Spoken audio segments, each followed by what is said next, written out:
हरे कृष्ण दोस्तों, यहाँ पे मैं जो भी बोलता हूँ वो सब मेरे गुरु श्री हरि भाई कोठारी का है और वही मैं आपके सामने रखता हूँ। आज का शैनिक सेशन है 1178 और आज का टॉपिक है गीता अध्याय 16 श्लोक 8। वे जगत को असत्य, अप्रतिष्ठ, अनिश्वर, अपरस्पर संभूत तथा काम हेतु कहते हैं। और इसके अलावा दूसरा कारण क्या है? असत्यम प्रतिष्ठम ते जगदाहुरनिश्वरम अपरस्पर संभूतम किमन्नत काम हेतुकम। वे कहते हैं कि ये जगत असत्य, आश्रय रहित, ईश्वर बिना का, परस्पर कार्य कारण के संबंध बिना हुआ और विषय भोग रूप हेतु वाला है। इसके अलावा दूसरा क्या है? आसुरी लोग जगत को असत्य मानते हैं। वे यज्ञ, दान, तप, तीर्थ, स्वाध्याय इत्यादि सभी बातों को झूठी तथा बहकाने वाली मानते हैं। लोगों को भोगानंद से वंचित करने के लिए शास्त्रकारों ने खड़ा किया हुआ ये सब तूत है, ऐसी उनकी धारणा होती है। जगत में कोई नियमबद्धता है ऐसा वे स्वीकारते ही नहीं है। कार्य कारण के संबंध के बगैर जगत एक अकस्मात है, न कोई उसका ईश्वर है न कोई नियामक। ईश्वर के अस्तित्व को मान्य करने में आए तो उनकी इच्छा के अनुसार चलना पड़ेगा। ये उनको अच्छा ही नहीं लगता है। इंद्रियाराम असुरों को संयम नियम के बंधन अनुकूल नहीं आते हैं।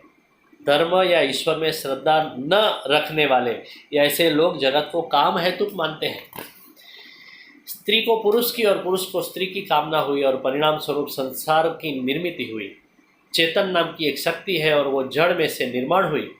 इसके कारण वे काम शक्ति का दृष्टांत देते हैं। काम शक्ति बाहर से नहीं आती है। शरीर के कुछ परमाणु पुष्ट होते हैं और कुछ उम्र में ये शक्ति स्वयं निर्माण होती है। संसार का हेतु काम ही है।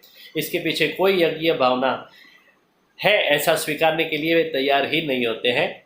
और ऐसे अनिश्वरवादियों को भगवान असुर कहते हैं। संभूत मतलब उत्पन्न हुआ, एकत्र हुआ, अहम सहकार से हुआ। अपरस्पर मतलब जन्म से दो जीवों का एक दूसरे के साथ संबंध नहीं है। हमारी सारी मानवजात काम हेतु संबंध से उत्पन्न हुई है, यज्ञ हेतु से नहीं।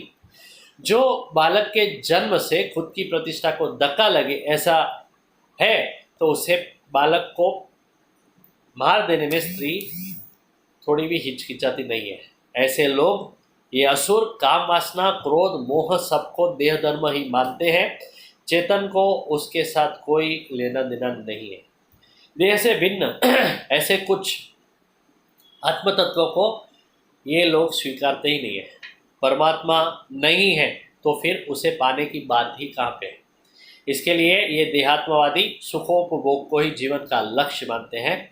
पुनर्जन्म में न मानने वाले ये लोग खा पी के मजा करने को ही जीवन की इति कर्तव्यता समझते हैं। और ऐसे चारवाकों की वाक यानी कि वाणी चारु यानी कि मधुर होती है। वे लोग बहुत बार बहुजन समाज को खुद की तरफ खींचने में सफल भी हो जाते हैं।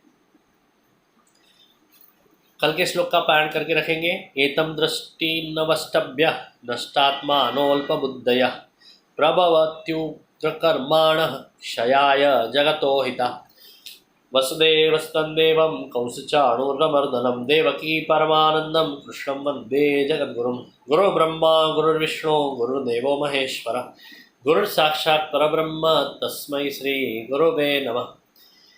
ये वीडियो आपको अच्छा लगा तो ज़रूर उसे लाइक, कमेंट एंड शेयर करें और मेरे YouTube channel Dipendra Rawani life and daily sharings and songs को सब्सक्राइब करें और रोज ऐसा अच्छा और ज़रूरी सुनते रहें। Thank you very much. Good night. Hare Krishna.